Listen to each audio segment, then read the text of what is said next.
سلام، یک بار دیگه برگشتیم با یک بارشتاک دیگه. برگشتیم واقعا بعد از فراغ نقان. متاسفانه خیلی طول کشید. خیلی طول کشید. خیلی طول کشید. یه قول داده بودیم که قبل از بازی قبلیمون بیایم.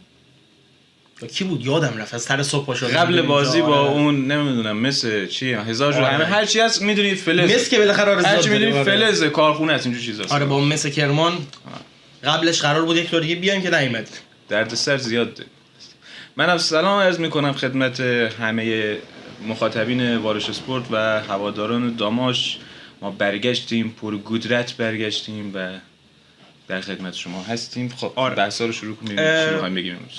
اولین صحبتی که ساعت چندیم الان اینجا؟ ساعت 6:30 یک دور اومدیم پشت در موندیم تا در باز شو قهوه‌مون رو بخوریم، شد 7:20 دقیقه. اینم مصائب ضبط کردن میگه اینقدر وقت نریم، باید اول صبح که همه خوابیدن و یا دارن میرن حلیم و این چیزا بخوریم، ما میایم اینجا پشت در بمونیم تازه.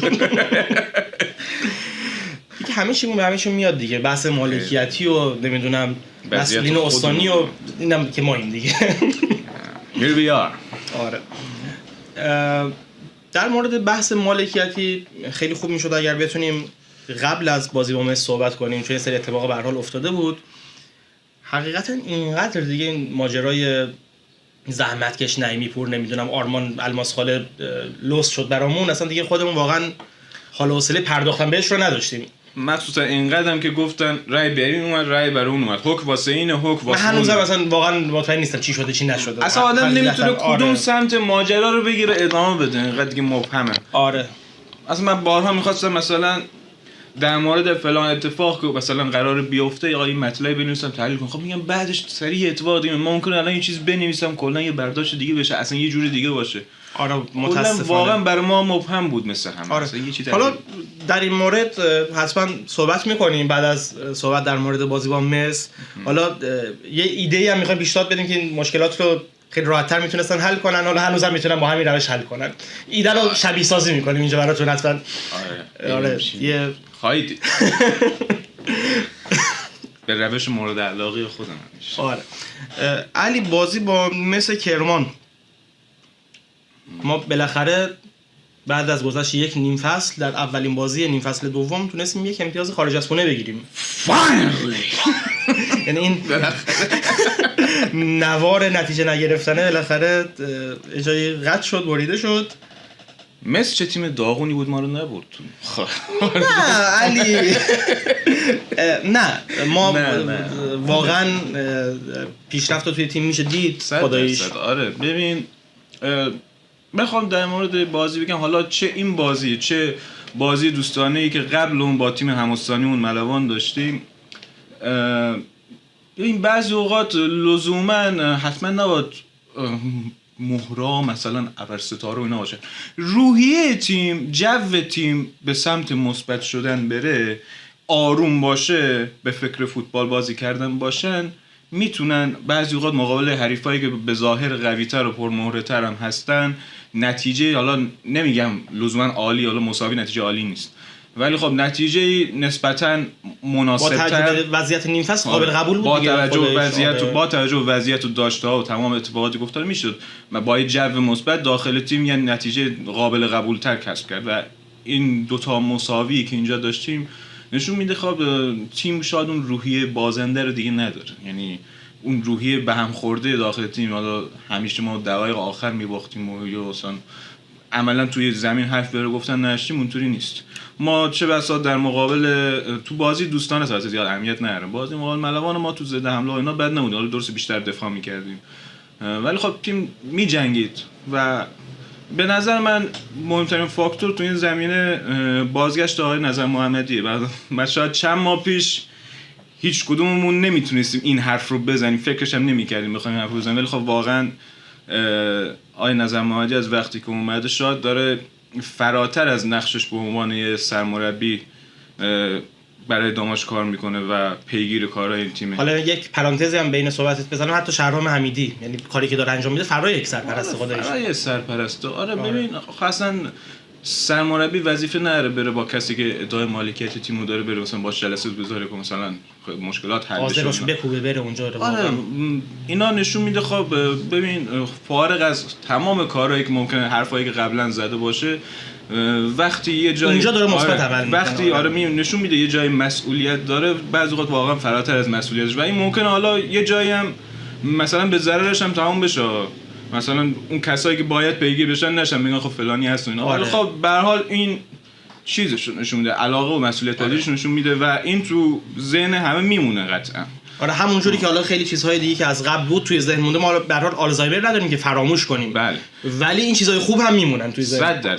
و حالا در مورد بازی مثل هم میخوام بگیم، بازی مثل هم تقریبا مثل همون بازی با ملوان بود. حالا مثل همین میگفتن پنجرهش بسته است، اونا نمیتونن کنن، ولی یو اوکی شد در صورتی که پنجره ما بسته موند. حالا در این مورد هم بعدا صحبت می‌کنیم. پنجره ما بسته مونده، گفتن فلان بازیکن‌ها الان توی تمرین هستن 6 تا 7 تا رفتن، جدیدام نیومدن، ولی به هر حال مساوی گرفتیم. ما با مهرای کمتر شده نسبت به نیم فصل اول، کسایی که رفتن الان کسی هنوز جایگزین براشون نیومده، مقابل تیمی که همه مهراش تو نیم فصل گرفته بود بازی کردیم تو زمین خودش، تو زمین اونا، در حالی که نیم فصل همش داشتیم تو زمین حریف میباختیم به هر دلیلی با هر وضعیتی، ولی نباختیم. نمیگم حالا باید این خیلی خوشحال باشیم، ولی خب نکته مثبت دیگه، هم مثبت یا نمیتونی از یه بازنده مطلق به برنده مطلق تبدیل بشی، همه چیز یه پروسه داره و این میتونه یه شروع خوب باشه. اگه ما یکم عادت کنیم خارج از خونه نبازیم، داخل خونه بهتر نتیجه بگیریم، میشه به موندن داماش امیدوار بود و اگه داماش بمونه قطعاً برای فصل بعد میشه فکرهای جدیدی کرد، دنبال آدمایی باشیم که واقعا به فکر هزینه کردن باشن. مقابل مثل ما یا دوستانی که هستن هزینه بکنن. آره مقابل مثل حالا تیم بیشتر میشه گفت اون دفاع جانانه رو کرد، حالا حمله به اون صورت شاید نداشتیم، ولی خب همون که فعلا مساوی گرفتیم خودش نکته مثبته.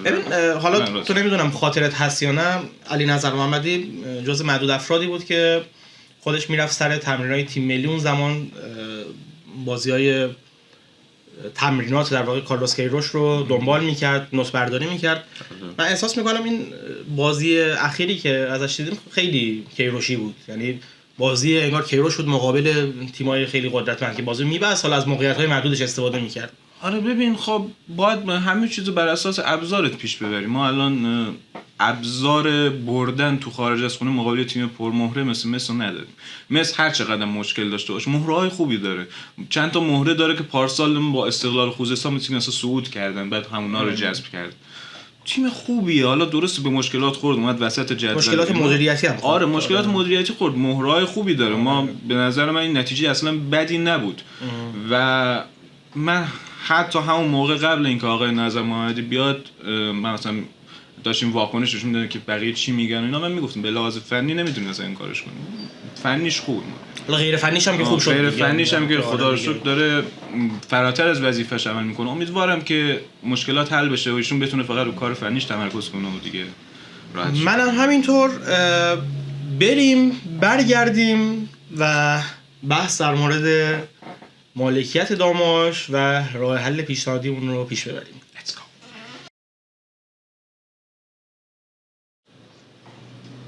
خب برگشتیم با یک راه حل. اگر یادتون باشه چند وقت پیش ایلان ماسک و مارک زاکربرگ کلکلی با هم داشتن توی توییتر یا اکس جدید که میگفتن که ما یه سری مشکلات که داریم بیایم اینو توی رینگ کشتیکش حل کنیم. فکر خب آقای مثلا زحمتکش و نعیمی پور اگر مشکلشون رو توی رینگ حل می‌کردن خیلی راه حل خوبی بود. نبرد ناصر نصیر. آره همدیگه رو می‌گرفتن می‌زدن، هر کدومشون برنده میشد مثلا مالک تیم. این مشکلات مثلا تو نیم فصل حل میشد. چی میشد؟ ناصر I will face you one on one in the ring right now. آره گفتم سر همین جریان اینو بیایم شبیه سازی کنیم از طریق بازی پلی‌استیشن 2 و همزمان که داریم بازی می‌کنیم در مورد بحث مالکیتی هم بخوایم صحبت کنیم. ناصر versus نصیر. خب بریم وارد بازی بشیم. چه خبره؟ تصویر هنوز آهنگ میز داره پخش میشه. آره آهنگ صندلی هم الان برون بالا. من دارم میخواد کینو بگیرم، کین بزنه که اینا داغون تو کنه. نصیر میخوای ناصر میخوای؟ دوباره نصیر میگه. نصیر میخوای. رامین ناصر نصیری بازیگر داشت میاد. خب I came to play. اسمکدان بریم. نه بریم تو رسلمنیا آقا دیگه نبرد آخر نیست. نه رسلمنیا داره اینجا. آره رسلمنیا. رسلمنیا. هلی نسل هم میتونستیم بریم. نه بلش کن. مثلا مین ایونت رسلمنیا اینا. خیلی حل. حالا تا اینا بازیکن‌ها بیان انترنس رو خاموش نکردی که. نه تا این بازیکن‌ها بخوام وارد رینگشون بشن. علی چی شد وضع مالکیت؟ چی شد؟ آقای نعیمی پور میگفتش که من اصلا پولم رو اگر دست دادم فدای سر داماش و هواداراش، اصلا من هستم فلان. چی شد نیم فصل چرا اینطوری شد وضعیتمون؟ ببین چی بگم؟ بعد اونور آرمان میگفتش که نه آقای نعیمی پور هست. چرا آقای زحمت کش اینقدر عصبانیه؟ چرا؟ با رسلمنیا یه انترنس باحال داشته باشی. چرا؟ داشت اصلا. چرا همچین میکنی؟ چرا مثل کین رفت بیرون؟ آره میگفت علی آقا آخه ببین دیگه الان اگه توافق کرده که مثلا مالکیت وادویگان رفتین جهات عکس انداختین، نمیدونم یه عکس قرارداد این چیزا انداختین دیگه، همه چی به عکس گرفتن و مطلب گذاشتن نیست که الان دیگه اگه واقعا مالکیت تیم به وادو گرفته، خب الان مثلا این مشکل رو ما داریم که نمیتونیم قرارداد ثبت کنیم، قبل از هر چیزی باید این مشکل برطرف بشه دیگه. الان مثلا میخوان میگن نمیدونم ما اول فصل پول مربوط به طلب آقای داداش زاده رو مثلا ما اول فصل دادیم، خب حالا اول فصل مالک قبلی پرداخت نکرده، حالا چی برای خرج تیم کرده یا خرج سرمربی قبلی کرده دیگه. الان اگه واقعا شما به فکر ادامه تیم دارید، به فکر نفع تیم هستی، خب اون پولو پرداخت کن که مشکل تیم حل بشه، که ما بتونیم بازیکنامون رو ثبت کنیم، امید بیشتر داشته باشیم برای ادامه فصل. الان چه فرقی داره شما اول فصل پولو دادی یا ندادی، برای چی خرج شده؟ خرج تیم شده، خرج شخصی نشده. یه چیزم بگم، مثلا سر صحبت که میشه میگن یک تیم لیگ یکی مگه چقدر قیمتشه؟ خب آخه این اصلا حرف درستی نیست. به نظر کسی که برنامه دراز مدت داره مثلا نمیتونه اینطوری به قیمت فکر کنه که بگه که مثلا تیم ارزون گرفتم، گرون گرفتم، نمیدونم چند تومن اینور هزینه کردم نکردم. اینا به نظرم حرف درستی نیست خودش به نظرم. و میگم ای کاش همینجوری که الان ما داریم مشکلات رو حل میکنیم زد زدیم مشکلات رو حل میکردن خداییش. ببین الان خودت یه بار به مسئله اشاره کردی، مسئله ماشین رو میبری تعمیرگاه. آره قبل از برنامه‌اش صحبت می‌کردیم. آره ماشین میبری تعمیرگاه، حالا پول تعمیرش رو میدی، اون حالا به فرض مثلا پولتو خورد اصلا به فرض اون کسی که میخواد تعمیر کنه حالا پولتو میخوره، یه خرج یه جای دیگه تو میذاری ماشین بره ته دره، خب نمیذاری که میری ترمزشو درست می‌کنی. میری در حال درست، اگه اهمیت میدی درست می‌کنی، اگه نه خب دیگه ماشین به در نمیخوره، برو بفروشش. چرا وقت همه رو داری میگیری؟ خب الان من حالا امیدوارم که بازم درست بشه، ولی خب دیگه اگه اومدین به قول خودتون توافق کردین، حالا عکس پکس گرفتین، وضعیت تیم هم که خودش خوبه، یعنی الان وضعیت جوریه که تیم میتونه بمونه. جو کلی تیم مثبت شده. اگه الان ما تا کی میخوایم بازیکنامون رو ثبت نکنیم؟ یعنی با چند هفته بعد شاید مهلتش تموم بشه، واقعا برام مشکل ساز میشه. حالا مهلتش تموم شه، حالا به کنار، بعد پول داداش دادن حالا داده نشه یا باشه توافق نشه، کسر امتیاز هم در پیش داریم. داشت دارم که دیگه چی بگم، حالا درسته پولش در مورد داداش دادن بعدا صحبت میکنیم، ولی خب دیگه یعنی اون فرشاد پیوس و اون دستیاراش کدوم اومدن داداش داده کوتاه نمیاد. میاد حالا پارسال قبل اینکه فصل شروع بشه صحبت میکنه این تیم مال منه، سهم منه، نمیدونم چی بعد اینجور مواقع حالا میخواد به کار ضرر تیم باشه. نه تو پیشکسوتی چی دشمنی.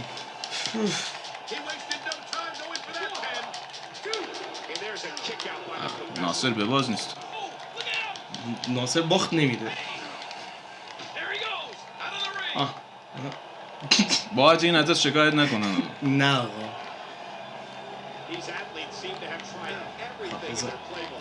به موقع لزوم خیلی ها میان بحث میکنن، همش تا هستن ادعای پیشکسوتی میکنن، ادعای عشق به داماش میکنن، سهم داشتن تو تیم میکنن، و حالا بحث پول میشه، حاضرن تیم به فنا بره، پول خودشونو بگیرن، مک و تمام بگیرن. یکم از اون فرشاد پیوز نه، یه فصل اینجا، یه فصل نه، نیم فصل بودن، یکم معرفتشون بیشتر بود.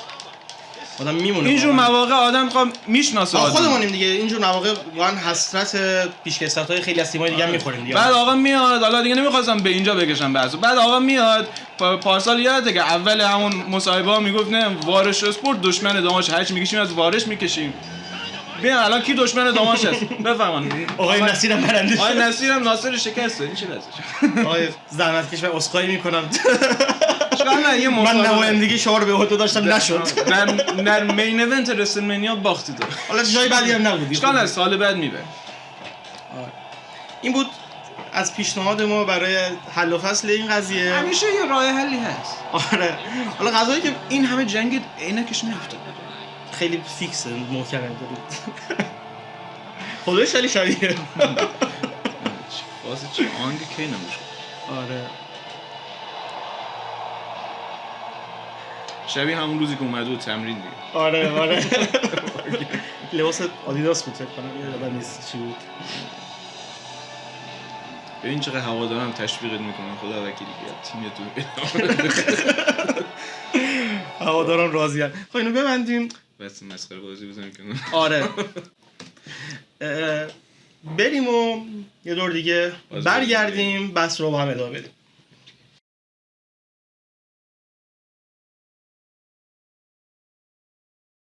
خب برگشتیم از رسلمنیا.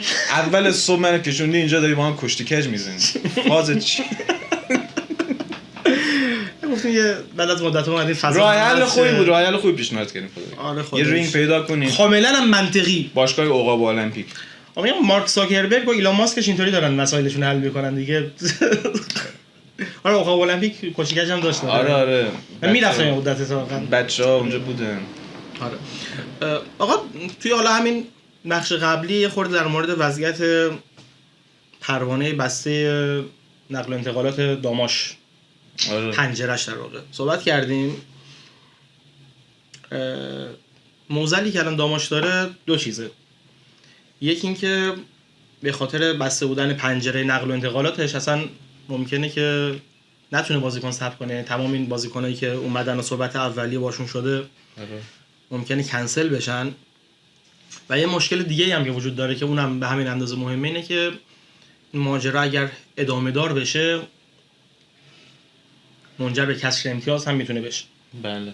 و باز هم ادامه دار بشه. و من حالا کاری ندارم به عادلانه بودن این مبلغ، ناعادلانه بودنش، اینکه آقای نعیمی پول داده قبلا نداده، چی شده چی نشده، اصلا شاید خودشون هم ندونه حتی، یعنی شاید برای خودشون هم مبهم باشه که این قضیه دادگاه مثلا شاید با حکم بده، من نمیدونم.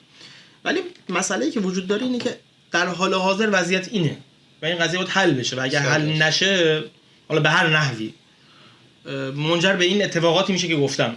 درست. خیلی صریح بخوام بگم شاید برای آقای دادستان اصلا مهمم نباشه چه اتفاقی برای داماش میفته. شک دارم. حالا برای ایشون شاید مهم نباشه شاید، ولی برای ما مهمه. طبیعتا برای کسی که اینجا قرار مالک باشه مهمه، برای کسی که اسپانسر مهمه، برای کسی که این تیم رو دوست داره مهمه این قضیه. و درسته ما برامون مایه نوعی مثلا 1 میلیارد 1.5 میلیارد ممکنه برامون بگیم وای چه پولیه، ولی در مقیاس تیمداری و هزینه کرد برای تیم واقعا اعداد خیلی کوچیکه و مسخره‌اند. خیلی، یعنی موسیقی که مثلا یکی بگه من نمیدونم سر انقدر مثلا از تیمم امتیاز کم شد یا مثلا بازیکن نتونستن اصلا. شنیده بودی گلر سپاهان نیازمند چقدر قراردادش بود؟ عددهای خیلی تخیلی سر آدم سود میکشه. آره حالا ما هم درست لیگ برتر نیستیم ولی خب لیگ یک هم حالا بالاخره یه چشم اندازی داره دیگه به لیگ برتر دیگه. بعد تازه میگن از قراردادش کسر کردن، چندین میلیارد از قراردادش کسر کردن. اصلا نه ما بس اون الان سر 1.5 میلیارد به یه مربی که تو لیگ 3 مربی مون واقعا پولی نیست. و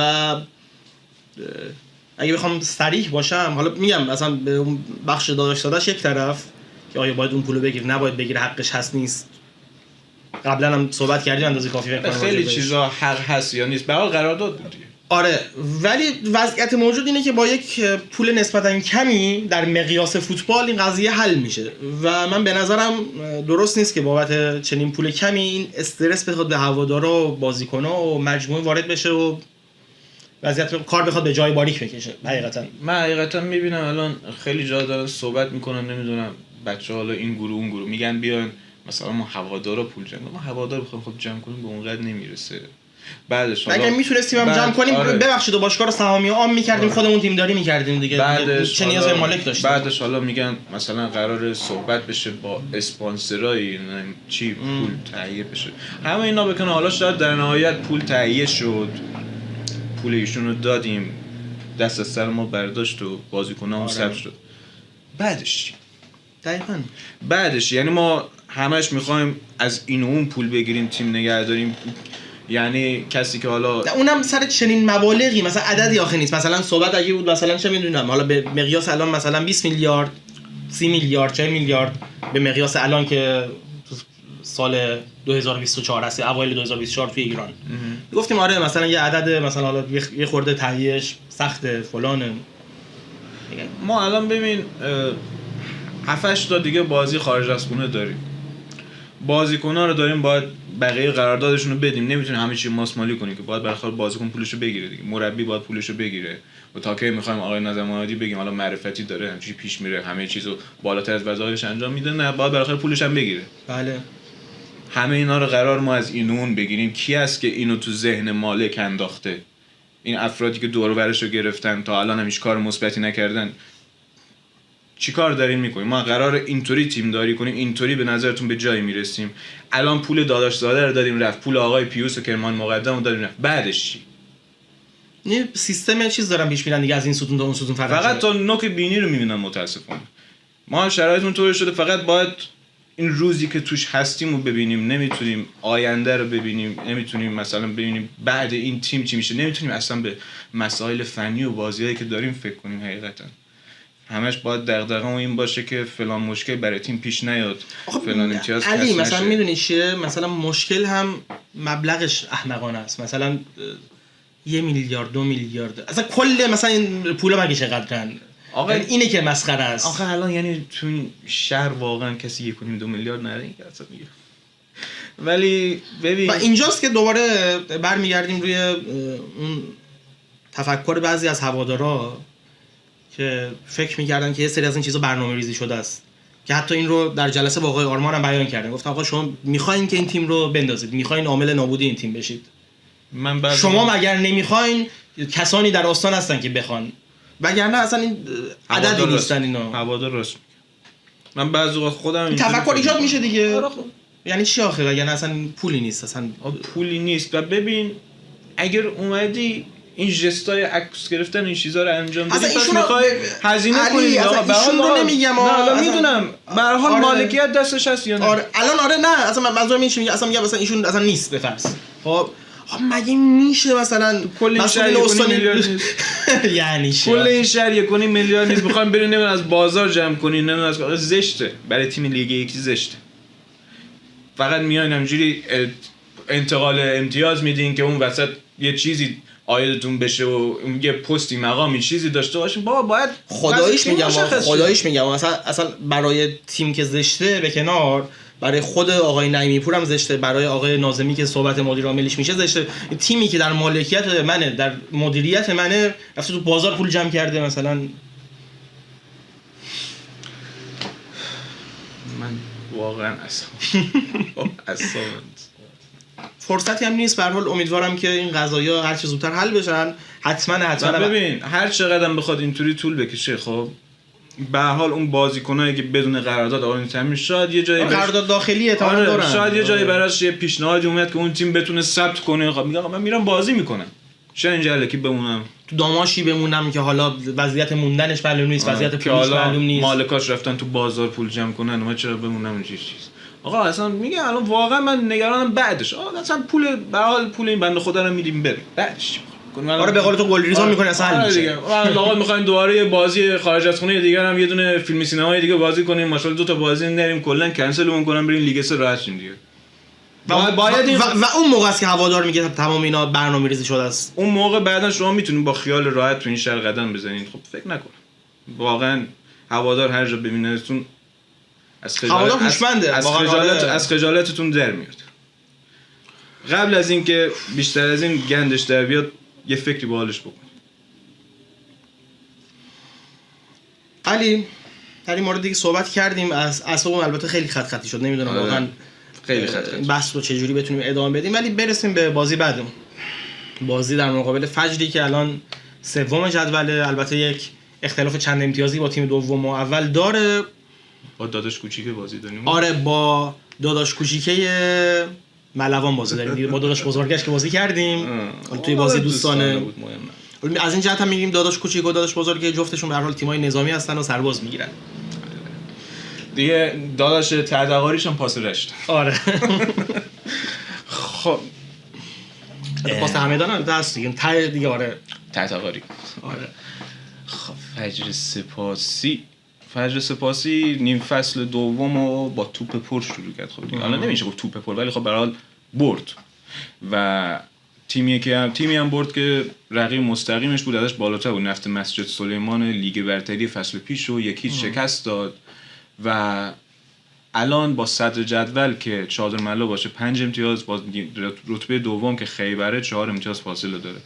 بنابراین این بازی براش فوق‌العاده مهم و حساسه برای اینکه توی کورس صعود بمونه. اگه این بازی امتیاز از دست بده و چادر ملا و خیبر ببرن، مخصوصا دیگه خیلی براش سخت میشه، دیگه خیلی عقب میفته به عبارتی. بنابراین حتما با تمام قوا میاد، حتما ممکنه دست به هر کاری بزنه برای نتیجه گرفتن. البته فکر نکنم فجر اینطوری باشه، معمولا فوتبال بازی میکنه زیاد، ولی جو تیم داماش هم مثبت به نسبت قبل. حالا با تمام اتفاقایی که افتاده جو درون تیمی رو حداقل آقای نظم محمدی به نظر تونسته مثبت نگه داره. تمرینا سر وقتش انجام میشه، هوادارا هستن به تیم روحیه میدن. هوادار خیلی مهمه تو تمرین باشه، خیلی مهمه. و به هر حال ما تو خارج از خونه برخلاف تو داخل خونه برخلاف خارج از خونه اصلا دست و پا بسته به اون صورت بازی نکردیم. شاید فقط یه نیمه که خیلی بد بودیم مقابل خوش طلایی بود نیمه دومش، یا یه دونه هم بازی با مثل کرمان، دو تا بازی داخل خونه بد بودیم. بقیه رو تقریبا بازیمون انجام دادیم، حالا یا با بچانسی یا با سوتی مدافعایی که الان دیگه تو تیم نیستن، الان بازی رو باختیم یا مساوی کردیم. در هر صورت من فکر کنم مساوی میشه بازی و اگرم مساوی بشه چیزی نیست که حالا بخوایم بابتش ناراحت باشیم. من ترجیح میدم، خب به همه که ترجیح میدیم ببریم، خب داخل خونه است اینا. ما قبلا که با فجر بازی کرده بودیم یه بار تو لیگ 1 که اون فصل هم سقوط کردیم، با اینکه فجر هم تقریبا تیم بالا نشین تری بود و ما داشتیم سقوط می‌کردیم، باز فجر اینجا برد و سابقه‌اش رو داریم با اینکه تیم ضعیفی هم بودیم موقع. بنابراین چیزی نیست که نشه، ولی با توجه به اینکه فجر براش خیلی بازی حساسه و با توجه به اینکه ما خیلی از مهرهامون رو نداریم، احساس میکنم بازی مساوی میشه، ولی امیدوارم ببریم. منم دقیقاً حس تو رو دارم. حالا ساعتم تقریبا 8 خورده شده دیگه، 8 خورده شده، این ماشینا و موتورها اینجا دارن رد میشن، سر و صدا میکنن. علی مثلا من به عنوان یک داماشی خب شرمم میشه، خجالت میکشم بگم توی رشت، توی عزادی مثلا دقیقاً ما حالا مساوی هم اگر بگیریم نتیجه خوبیه برامون، ولی واقعیت موجود اینه با توجه به وضعیت دیگه، مخصوصا با توجه به اینکه حالا درسته گفتین این فصل اول توی خونه خوب بودیم، ولی خب خیلی از بازیکنام نداریم. حالا درسته یه سریاشون رو نخواستن که داشته باشیم، ولی یه تعدادم نداریم به هر حال و بازیکنان جدید اونم معلوم نیست به هر حال مشکلشون حل بشه یا نه. فعلا که خبر خوبی به گوش نمیاد. من فکر میکنم آره مساوی نتیجه خوبیه. یعنی متاسفانه باید بگم که هوادارا احتمالاً باید انتظار یک بازی حوصله سربر رو داشته باشن به نظرم. احتمالش هست. آره. یا اینکه بازی که یه خورده فجر بیشتر موقعیت، ولی فکر نکنم تو فجر مقابل علی من چی میگم، من حالا متاسفانه جایی هم ثبت نشد. من در مورد بازی قبلی به دوستان گفته بودم اگر گل نخوریم مساوی میکنیم. اینجا به نظرم همینه، یعنی اگه ما گل بخوریم به نظرم خیلی سخته به گل برسیم. یعنی الان وضعیت اونجوریه که گل نخوردنمون خیلی ساده تره تا اینکه بخوایم مثلا 1-1 کنیم یا 2-2 کنیم. آره. و همین. آره. به نظر من احتمال مساوی بیشتره و نبایدم فعلا حالا ناراحت بشیم. شاید حالا بمونیم تا بازی بعدی باید داخل پنجره خونه. لعنتی باید باز بشه. آره یه پنجره ساز بدیم. ببین علی نظر محمدی توی مصاحبه اخیرش حرف خوبی زد، به نظرم حرف درستی بود. یه هوادار نباید از ما انتظار داشته باشه یهو الان ما بیایم مثلا وضعیتمون رو درست کنیم. این خارج شدن از این قسمت یک پروسه زمان بره، طول میکشه. واقعا اختلاف امتیازمون هم بالاه، تیم هنوز وضعیت درستی نداره از نظر بازیکن، وضعیت حالا مالکیتی و مالی و مدیریتی هم که مشخصه، ولی کم کم میتونه این تیم خوب بشه، یعنی در مسیر خوبی رفته و هوادارم به نظرم باید فرصت بده. یعنی بس به فرض میگم به فرض ما تو بازی که داریم حتی ممکن ببازیم مقابل فجر، یعنی نه میگم مثلا باختن مقابل فجر یه چیز دور از ذهنی نیست بگیم وای شدنی. تیم سوم این فصل اول باخت. آره تیم سوم جدول، وضعیت خوبی داره. ما تیمی هستیم که تیم 16 همیم، بازیکن درستی نداریم. مثلا حتی اگر میگم دوست ندارم اینو بگم، اگر شکستم به دست بیاد دور از ذهن نباید باشه هوادارمون بس بگیم وای چرا اینطوری شد، مثلا میخوام به بازیکن حرفی بزنه، به کادر فنی حرفی بزنه. وضعیت همینه. این بود، ولی ما بدتر از اینش هم پشت سر گذاشتیم. آره گذاشتیم، ولی خب به هر حال اینم باید پشت سر بذاریم، وگرنه شاید دیگه واقعا راهی برای درست شدنش نباشه. شاید دیگه خیلی تو چاه بریم و دیگه کسی نباشه ما رو. ولی اگه ببریم وضعیتمون خیلی خوب میشه. درسته از نظر رتبه‌ای بالا نمیایم، ولی میشه امیدوار شد. وضعیت کلی، وضعیت جدولیمون شاید که نه قطعا تغییر نمیکنه. حتی اگر ببریم نه یکم نزدیکتر میشیم به چیزایی که ببین حتی اگر مساوی کنیم ممکنه که بریم پایین با توجه به نتیجه بقیه تیم‌ها، ولی خوبه. آره ببریم حداقل به اونایی که بالاتر نزدیکتر میشیم. آره از اینا جداتر میشیم.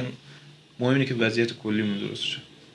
ما حالا این بازی رو در بریم، حتی حالا بازی بعدی خارج از خونه رو باز در بریم تا کی بالاخره باید درست بشه. آره طوری نشه که آخر فصل ما اینجا پشیمونی بخوایم صحبت کنیم.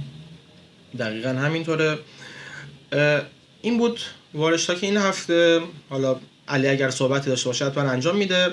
اگر احیانا برنامه رو تا اینجا دیدید که البته بعید میدونم تا اینجا دیده باشید و سابسکرایب نکرده باشید از قبل، ولی احیانا اگر تا اینجا دیدید و هنوز سابسکرایب نکردید لطفاً سابسکرایب کنید ما رو، ویدیو رو لایک بزنید. کارت شارژ هم که حتما در طول برنامه اون کسایی که باید ببینن دیدن و برداشتنش، بچهای پیگیر. آره و حالا بچه‌ها دیدم فوش میدادن میگفتن چرا کارت شارژ رایتل گذاشته بودید که الان رایتل داره آخه. من رایتل دارم ولی برداشتن احتمالاً استفاده کردن. من خودم هر ستا رو دارم. آره واقعا دیگه توی مملکت اینترنت لازمه دیگه. یه چیزی هم داره راه میندازن آپتل، حالا نمیدونم اون دیگه نشیدم اسپانسر گرفتی. نه در مورد اون آپ باز خودش سیم کارت داره میده. آها من نمیدونم دیگه بل کنیم بس همین ستاش کافیه. خونه یه دونه چیزام من دارم، موبین نت هم دارم سیم کارتشو.